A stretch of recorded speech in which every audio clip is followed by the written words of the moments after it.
that matter with these simple steps. Rescan your Digi boxes and look for Highland TV on the list. Make sure to reposition your antennas for those watching through digital smart TVs. Catch us beyond the screen through our social media platforms on the Regional News Group Luzon Facebook page and RNG Luzon YouTube channel. So hit that notification bell for more updates.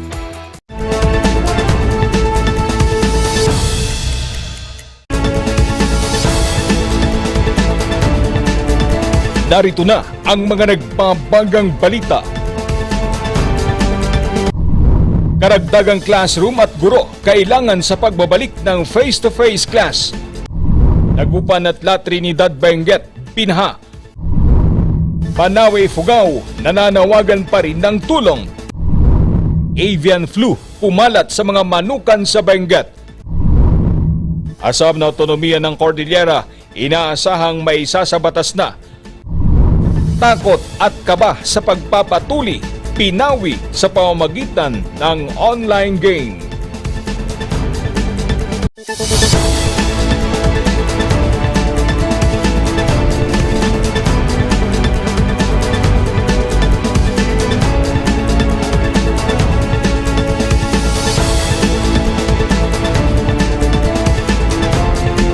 Mula sa Highland TV News Center Baguio, ito ang Luzon Headlines.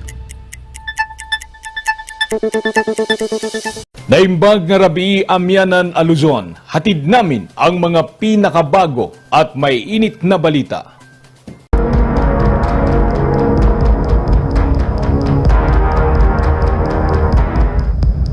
Sa nalalapit na pagbabalik ng face-to-face class, karagdagang silid-aralan at mga guro ang kinakailangan. Magbabalita, Ran de Guzman. Excited na si Marie Cris sa pagpasok ng anak sa face-to-face class sa Agosto. Kasi vaccinated naman tong anak ko. Tsaka sundan na lang talaga yung protocols. Pero ang gurong si Delia may agam-agam. Isa kasi sa ipapatupad sa mga silid-aralan ay ang 1 metrong pagitan ng mga upuan. Kailangan namin ng mas maraming classroom kasi yung classrooms namin is para po sa 30 to 40 na walang distancing po yun. Eh kung ganoon po yung population pa rin namin per classroom, kailangan na talaga ng additional para mabawasan yung per classroom talaga. Ibig sabihin, kailangan na ring madagdagan ang mga guro. Since the permanent positions given by DepEd will not be enough, and then during this pandemic, there are funds downloaded which were used for, we call them learning support aid teachers. Papayagan pa rin namang magkaroon ng scheduled face-to-face classes at blended learning ang mga mag-aaral ngayong Agosto. Pero pagdating ng Nobyembre, inanunsyong kinakailangang full face-to-face na ang mga klase. Pati ako, honestly, I inquired, sabi ko, bakit nakalagay doon na by November yata yan, by November, it's full face-to-face. In the meaning is all learners are in school every day. No? Which is not, unless the protocol will not be will be changed, that even if you put 60 in one classroom, it will not matter. Suwestyon niya, mas pag-aralan pa ito bago ipatupad. Sa buong Cordillera, 1,225 public schools at 22 private schools ang pinayagan ng magkaroon ng limited face-to-face class para sa school year 2021 to 2022. 191,646 ang bilang ng mga estudyanteng nag-enroll. Pero, inaasahang mas tataas pa ang mga bilang lalo na't humupa na ang pandemya. Kaya hindi pa matiyak kung ilan ang idadagdag na guro at classroom.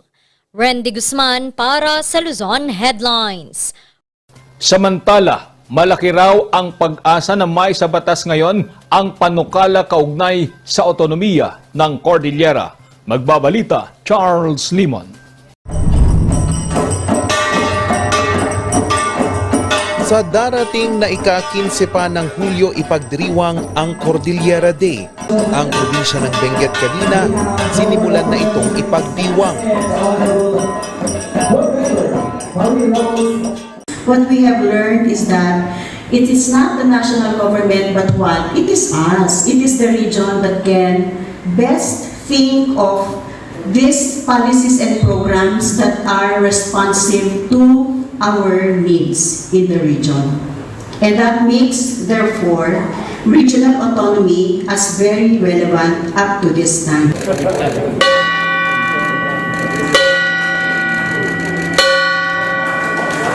Us in the past, and they were in fact able to bring it to the third reading after a long time. We have officials in the Senate na ganun din, like si Senate President Zubiri, but of course there is that need to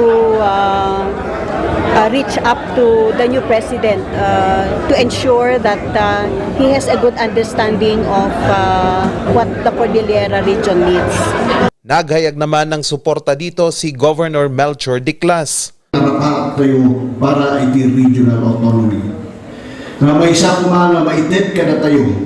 Iti control, iti implementasyon, iti vision para na duma-duma nga institusyon tayo, ken iti ekonomiya tayo.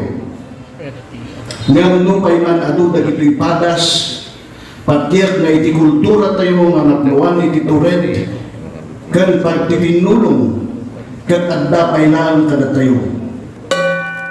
Suportado ng 13 bayan ng Benguet ang pagkamit ng otonomiya. Nagkakaisa din ang iba't ibang ahensya ng gobyerno sa panawagang ito. Tiniyak ng 7 mambabatas ng rehiyon na hindi na mauulit ang pagkabigo ng panukalang batas matapos di lumusot sa Senado.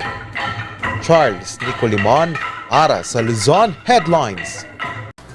Nakaranas ng pagbaha ang ilang lugar sa Dagupan City at La Trinidad, Benguet. Magbabalik sa report, Randy Guzman. Simula pa kahapon, nagmistulang ilog ang ilang kalsada sa Dagupan. Ayon sa Dagupan City Information Office, dulot ito ng high tide. Kaninang umaga, nag-ikot si Dagupan Mayor Belen Fernandez at City Engineers Josephine Corpus at Althina Arenas para suriin ang ilang drainage at para mapabilis ang paghupa ng baha. Nakaranas din ng pagbaha ang La Trinidad Benguet kagabi, partikular sa Bolo Creek. Ang sinasabi kasi, and then nakita din namin during nung nagkaroon kami ng inspection, na yung na-excavate na lupa ay hindi po tinanggal doon mismo sa area. So yung lupa linagay lang doon mismo sa may creek. Kaya yun po, parang na-constrict po yung daanan ng tubig natin. Sinusubukan naman daw nilang makausap ang kontraktor na hindi pa pinapangalanan. Pumunta po kasi kami doon. Actually, we identified naman po yung contractor, pero hindi po namin siya nakausap ng yung personal, ma'am. At pinatawagan namin siya para sa nakausapin, and we recommend sana na matanggal po yung lupa doon. Nagsimula na rin silang magsagawa ng mga creek clogging operations sa iba't ibang barangay ng bayan para maiwasan ng pagbaha. Randy Guzman para sa Luzon Headlines. Nananawagan pa rin ng tulong ang Banawe, Ifugao dahil sa pinsalang dala ng pagbaha at pagguho ng lupa. Nagbigay paalala naman sila sa mga scammers na gumagamit sa insidente. Magbabalita, Ren de Guzman.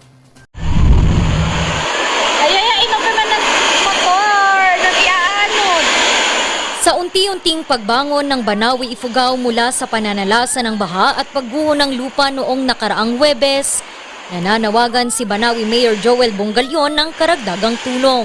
Yung napapadala na may measure na nakikita namin, parang good for 1 meal lang, 2 meals, then wala na po yung susunod. Bagamat dumagsa ang tulong, hindi ito sapat lalo na't may ilang pamilya na hindi pa naaabutan ng tulong. Kung pang hindi kasi validated, na hindi pa napuntahan sa mga sityo ng barangay, na binabalidate namin, na affected din pala sila. Yung immediate reported lang kasi, dito sa 5 to 6 barangays, pero hindi po na-extend sa ibang sityo na may affected pala sa kanila sa malakas na ulan na yan. Bukas raw ang tanggapan ng Ifugao Municipal Social Welfare Development Office sa mga nais mamigay ng tulong. Binalaan naman nila ang publiko na mag-ingat sa mga scammer. Sa mga ganun, kasi meron naman po tayo ma'am na yung talagang yung mga hotlines. Doon na lang po itatawag siguro o mga account na legit. Hindi yung kung sino-sino o kaya kung basta-basta nag-send ng tulong. Kung sakali kasi alam naman natin na may mga taong ganun nananamantala. So kami ang naghihirap dito na humihingi ng tulong at kung meron mang mga ibang tao dyan na humihingi na hindi naman binibigay na tulong sa amin, pakiusap namin, hindi naman maganda po yun. Tuloy pa rin ang pagsasagawa ng clearing operation sa mga kalsada at mga bahay na pinasok ng tubig at putik. Randy Guzman para sa Luzon Headlines. Naiibsan na ang problema ng Baguio City sa malnutrisyon. Kaugnay niyan, nagtipon-tipon ang mga barangay nutrition scholars para sa libreng konsultasyon. Magbabalita Sofia Pagaduan. Naabutan namin si Lilibeth kasama ang kanyang 5-month-old baby habang nagtatanong sa isang dietary supplement booth. Ano lang dito sa may about breastfeeding at saka feeding. Kahit ikatlong anak na niya si baby Amira, gusto pa rin daw niyang malaman ang mga bagong healthy practices. Siyempre sa health nila, importante sa yung health nila para healthy sila, hindi sila magkasakit. Isa si Lilibeth sa mga dumalo sa kabubukas lamang na Philippine Plan of Action for Nutrition o PPAN Fair sa City Health Services Office. Layo nitong turuan ang lahat ng mga tamang impormasyon tungkol sa nutrisyon, lalong-lalo na para sa mga bata. Binibigyan po din namin sila ng mga ganyan, yung mga leaflets para po meron po silang idea sa pang-araw-araw nilang buhay po. Para maging aware din po sila sa kanilang physical body po ma'am everyday, para po maging aware sila sa kanilang kalusugan araw-araw. Ilan sa mga makikita pa rito ay booth para sa mga breastfeeding moms, sanitation and population program booths, livelihood sections at micronutrient supplementations. Sa usaping malnutrisyon ng mga bata, kumpiyansa naman ang opisina ng Nutrition Division na patuloy pa rin itong bumababa kumpara sa mga nagdaang taon. Mababa naman po yung prevalence natin ng malnutrition dito sa Baguio City. Mababa naman po for children 0 to 59 months. Kumpara noong 2020 na nasa 0.5% ang bilang ng mga batang underweight sa syudad, bumaba ito ng 0.39 noong 2021. Bumaba rin ang bilang ng mga overweight mula 1.19% hanggang 0.87% na lang. Magtatagal ang PPAN ng 4 na araw at bukas para sa mga gustong magpakonsulta. Sofia Pagaduan para sa Luzon Headlines. Sa iba pang balita, online games ang ginamit na kasangkapan para maibsan ang kaba sa pagpapatuli. Magbabalita, Gracie Rutaw. Hinangaan ng magkapatid na Quezon matapos ipakita ni Ronron ang kanyang pagsuporta sa nakababatang kapatid na si Renzo. Para maibsan kasi ang kaba ng kapatid sa pagpapatuli, niyaya na itong mag-online games. Kapwa differently abled o bulag ang mga magulang ng magkapatid, kaya't sinamahan sila ng kapitbahay at kamag-anak na si Aurelia Tayag sa Rural Health Unit ng Barangay Balibago sa Angeles City. Ayon sa kanya, sanggang dikit at walang iwanan ng dalawa, lalo't ito ang bilin sa kanila ng kanilang mga magulang. Ang libreng tuli ay programa ng Angeles City Government sa pangunguna ni Mayor Carmelo Pogi Lesetin Jr., kung saan nasa 852 kabataang Anghelenyo na ang natuli sa loob ng 4 na araw. Isa sa mga pangunahing dulot ng pagpapatuli ay ang pagpapabuti ng hygiene ng isang lalaki. Gracie Rutaw para sa Luzon Headlines. Susunod, mga manukan sa Benguet tinamaan ng avian flu. Yan at iba pang balita. Abangan!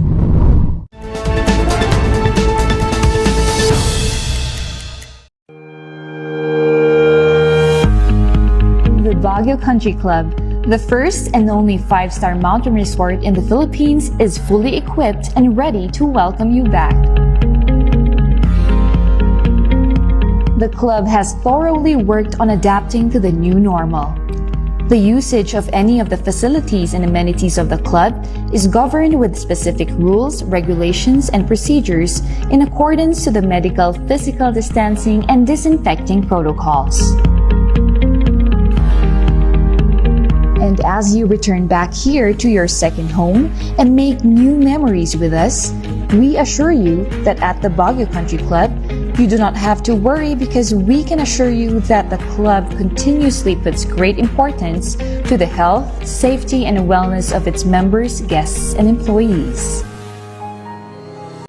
Coronavirus. Dahil dito, may mga bagay na hindi mo na magagawa.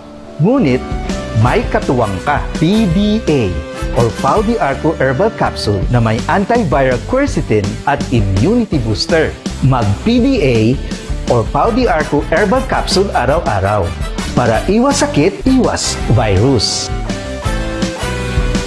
PDA. Proteksyon, depensa, alay sa kalusugan. PDA or Pau de Arco Herbal Capsule is available in all leading drugstores nationwide. Sa online shopping service at cash on delivery ng TG Home Builders. Pwede din mag-online reservation for pickup. Paano yung sinasabi mo? Ma, mapapakabitan na natin ng tiles ang bahay natin. Pa, baka naman pwede mong isabay yung bubong ng bahay natin. Para sa quality construction materials, mag-TG Home Builders. Main warehouse and showroom at number 75 Ferguson Road, Gisad, Baguio City. Bucaucan Branch at number 73 Bucaucan Road, Baguio City. Marcos Branch at KM3 Marcos Highway, Baguio City. Sales Office Branch at number 221 at Tab Marcos Highway, Baguio City. At Trinidad Branch at KM6 Batag, La Trinidad. And Urdaneta Branch at MacArthur Highway, Urdaneta City. TG Home Builders. We turn houses into homes. Ang maagang konsultasyon ay mahalaga sa pagpuksa ng sakit na dengue. Ngunit, ang tanong ng sambayanan, sapat nga ba ito? Aha! Masigasig, maliksi, protektado at mapagmatyag, yan ang dapat mong taglayin. Hanapin ang pinagpupugaran at wasakin ito. Hello? Nahanap ko na po yung nungga. Kailangan ko na po kayo. Sige po, Master. Suportahan ng fogging at spray. Katapusan mo na, mosquito man.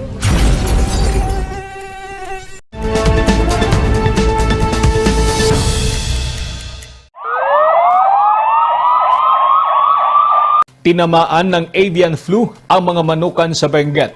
Tiniyak naman ng pamahalang panlalawigan na gagawin nilang lahat para makontrol ang pagkalat. Magbabalita, Charles Limon. Sa buong Cordillera, tanging ang probinsya ng Benguet ang nakapagtala ng kaso ng H5N1 avian flu. Conducted animal disease surveillance for the 500-kilometer radius with negative mode.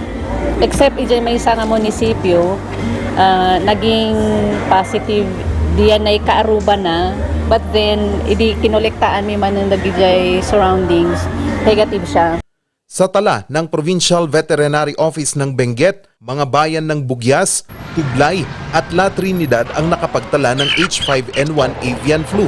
Aabot sa 232 manok ang napilitang ikal o sabayang patayin ng Veterinary Office habang 75 naman sa mga itik.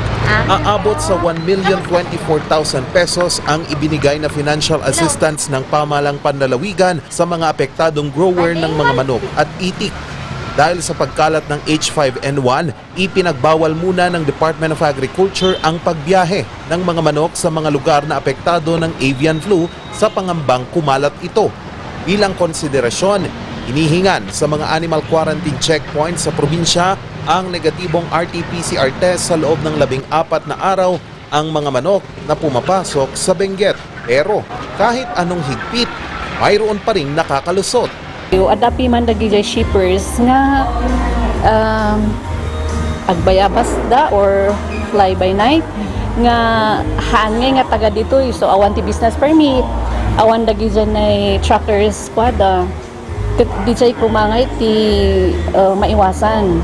Kaya hiling ng Provincial Veterinary ang pagkakaisa ng lahat ng mga nag-aalaga ng manok at itik sa paglaban sa H5N1 avian flu.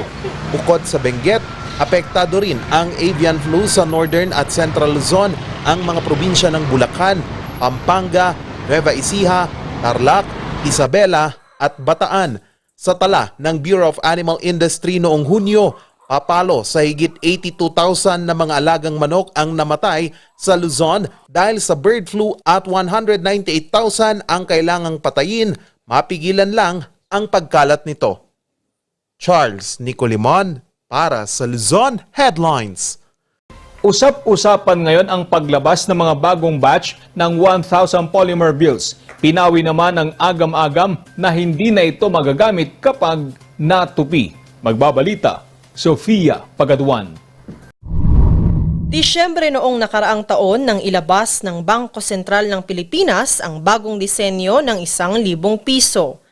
Bukod sa pagpapalit ng mga nilalaman ng pera tulad ng paglagay ng pamosong Philippine Eagle sa gitna nito, pinansin ng publiko na hindi na ito tulad ng dati.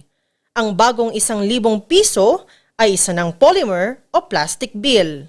Its physical properties of the substrate are intrinsically different from paper.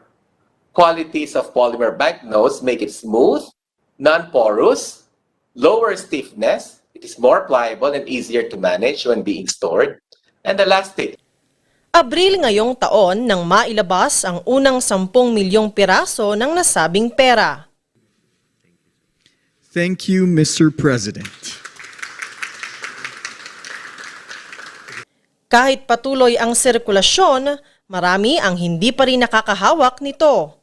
Isa na rito si Mang Resty. Naiintriga raw siya sa mga naglalabas ng impormasyon sa social media. Maganda siguro yung pera ngayon, ma'am, dahil kung ayaw madumi, ayaw mapoldi, mas maganda yung ganito, ma'am.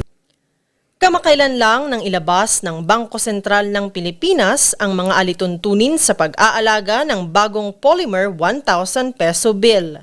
Ilan sa mga hindi dapat gawin sa perang ito ay ang labis na pagtutupi, pagsulat, pagpunit, paggamit ng stapler o rubber band sa pag-aayos at pag-iwan nito malapit sa apoy o mga kemikal. May paglilinaw naman ang BSP tungkol sa sinasabing hindi tumatanggap ang ilang establishmento ng tuping 1,000. Kahit natupi ang 1,000 peso bill natin, polymer or paper-based, of course pwedeng tanggapin yan. Yung sinasabi sa social media na hindi na siya legal tender ay hindi po totoo yun. Gusto lang namin i-emphasize na the proper handling of this polymer banknote, even the paper-based banknotes. So we just want to emphasize the proper handling because we want lines.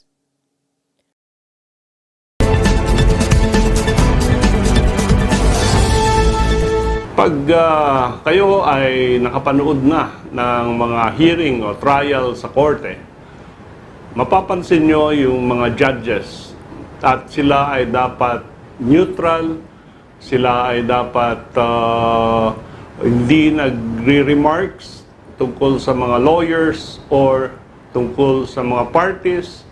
At tinatawag na ito, we expect the cold neutrality of a judge in the cases being heard before him. Merong isang judge sa Manila Metropolitan Trial Court, Branch 26. At nung siya ay nag-hear ng kaso, no, gumagawa siya ng mga homophobic remarks, no, and sometimes religious remarks during his judicial hearings. And there was a case where he warned the parties who were lesbians, and he made fun of their homosexuality, which was irrelevant doon sa unlawful detainer na case. In other words, pinapaalis lang, or pinapaalis sila, or sila yung nagpapaalis ng tenant sa kanilang bahay na inuupahan. But here, the judge was taking their homosexuality against them. And every time he had the opportunity, he made these remarks. Sometimes he said that merong punishment ang Diyos for violating the commandments. And sabi niya, wala naman sa commandment allowing homosexuality. The Supreme Court took note of this action by the judge at siya ay sinensure. Siya ay pinagalitan at in fact, ang kanyang fine ay 40,000 pesos. And he was cited for another 10,000 pesos for simple misconduct and unbecoming of a judge. So dito nakikita natin na yung cold neutrality of a judge requires na hindi siya gumawa ng remark na nakaka-assail or nakaka-question or nakaka-affect ng integrity ng kanyang korte.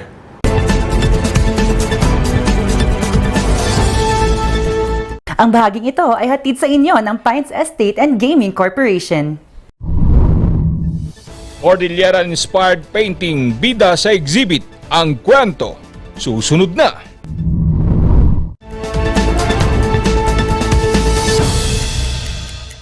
Ang maagang konsultasyon ay mahalaga sa pagpuksa ng sakit na dengue. Ngunit, ang tanong ng sambayanan, sapat nga ba ito? Masigasig, maliksi, protektado at mapagmatyag, yan ang dapat mong taglayin. Hanapin ang pinagpupugaran at wasakin ito. Hello? Nahanap ko na po yung nungga. Kailangan ko na po kayo. Sige po, Master. Suportahan ng fogging at spray. Katapusan mo na, mosquito man.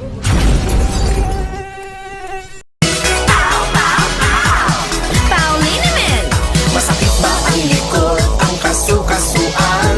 Namimitig o masakit ang iyong kalamnan? May rayuma, arthritis o nahihilo? May stiff neck, flatulence o masakit ang ulo? Sa Pauliniment, ginhaway, garantisado. Pauliniment, isang pahid ka lang. Dahil walang out sa PAO! Sa milk din ng batang 90s, taratati ng itrahay. Ang batang 90s milk tea, di ka magsisisi, promise. Sa milk din ng batang 90s.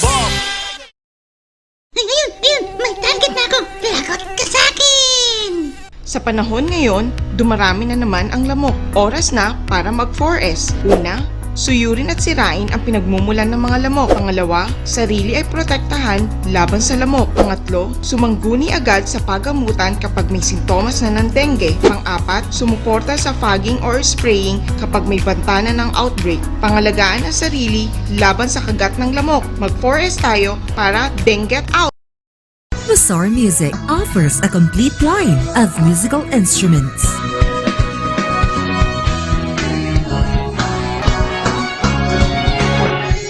Mazar Music, Baguio's pioneer in online music and art lessons.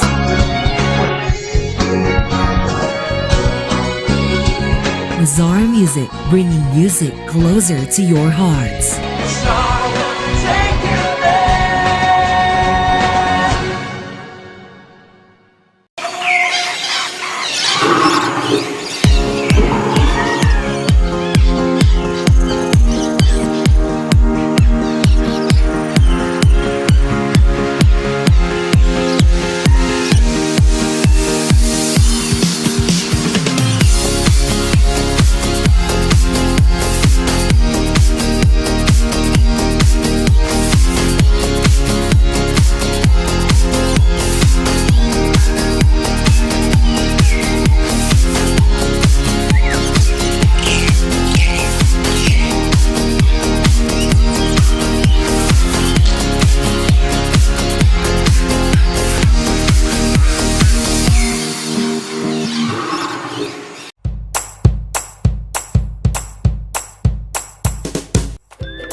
Best sellers that we have are the pork sisig, sizzling liempo, quarter leg, and then we have the sizzling beef pares as well.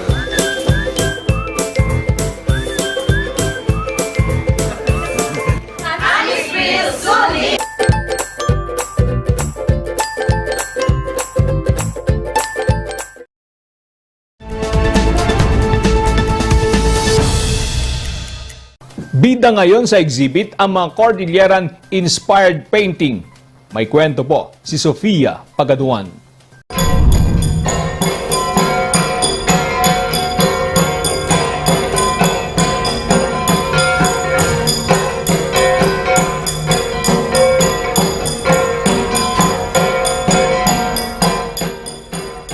Punong-puno ng kasaysayan ang sabay na pagbubukas ng dalawang exhibit, tampok ang iba't ibang paintings at lumang larawan ng Cordillera. Makikita sa isang exhibit ang 111 lumang larawan ng mga katutubo at ng kanilang buhay sa Cordillera taong 1900 hanggang 1925. Because of the culture of the Cordillera people and its connection to nature, a much more intimate connection to nature than we lowlanders do, that I think they take great pride in really respecting the beauty of their country, of their countryside, that is part and parcel of the fact that they have still this culture. Ang mga paintings naman mula sa isang exhibit ay gawa ni Roland Bayan, isang kilalang pintor na ang pangunahing obra ay tungkol sa mga ibaloy at ang kagandahan ng mga kababaihang Cordilleran. To truly grasp a Bayan painting is to awaken the tenderness that is demanded of a soul. It means to look in a primordial sense for some reason to believe. Ang pagtitipon ay tanda raw ng makulay na kultura at talento ng mga Cordilleran. Kasabay ng mga exhibit ay ang pagbubukas din ng Gallery 2600 na siya namang magiging tahanan ng mga obra ng mga local artists. Ahmad kaslang ibagak lagi kaming ubing artist nga agwadamat, ag-art damat, ya kultur da, i-promote damat. Magtatagal ang mga exhibit hanggang sa huling linggo ng Agosto.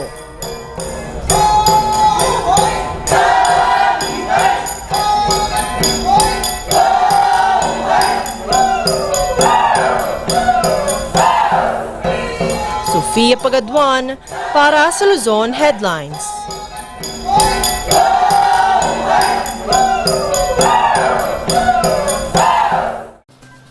At yan ang mga balitang nakalap ngayong araw. Maraming salamat at muli, magandang gabi po sa ating lahat.